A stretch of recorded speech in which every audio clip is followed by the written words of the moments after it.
परिचय। अम्मू खिड़की के शीशे के पास बैठकर वर्षा का आनंद ले रही थी। वर्षा के बारे में जानने को उसके पास बहुत सारे प्रश्न हैं। वह दौड़कर अपनी माँ के पास जा पहुंची।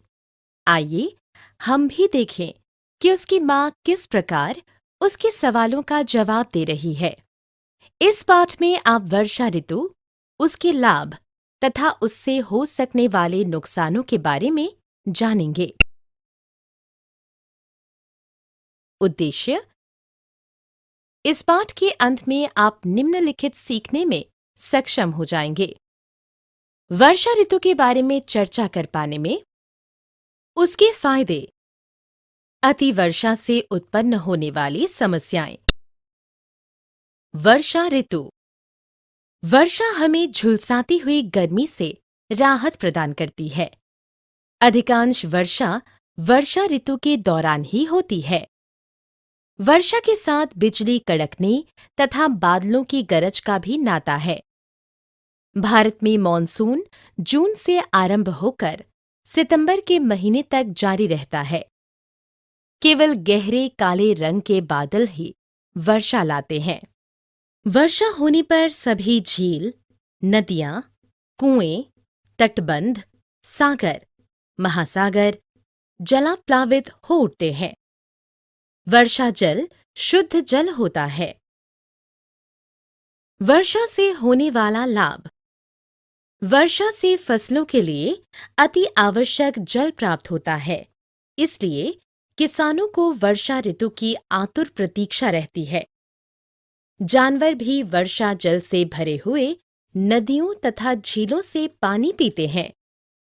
बच्चों को वर्षा जल से भरे गड्ढों में कागज की किश्तियां चलाने में तथा खेलने में बहुत मजा आता है। आकाश में गहरे काले मेघों के इकट्ठा हो जाने पर मोर उन्हें देखकर खुशी से नाच उठते हैं। मेंढकों को भी वर्षा में टर टर की पुकार करते आपने सुना होगा। वर्षा के बाद आकाश में सतरंगा इंद्रधनुष उदित होता है। भारी वर्षा से उत्पन्न होने वाले समस्याएं। भारी वर्षा बाढ़ का कारण बनती है। कभी-कभी वर्षा ऋतु में होने वाली भारी बारिश के साथ गरज के साथ आंधियां भी आती हैं। इससे वृक्ष उखड़ सकते हैं। वर्षा ऋतु के दौरान मलेरिया तथा डेंगू जैसी बीमारियां आम हो जाती हैं। ऐसा हमारे आस पड़ोस में जल जमाव के कारण होता है। इन पर मच्छर पनपने लगते हैं। सारांश: हमने जो कुछ सीखा है उसे संक्षेप में दोहराएं। वर्षा हमें झुलसाती गर्मी से निजात दिलाती है। भारत में वर्षा ऋतु जून से लेकर सितंबर तक रहती है। केवल गहरे श्याम मेघ ही वर्षा लाते हैं। वर्षा से फसलों को जल प्राप्त होता है। भारी वर्षा बाढ़ का भी कारण बनती है। वर्षा ऋतु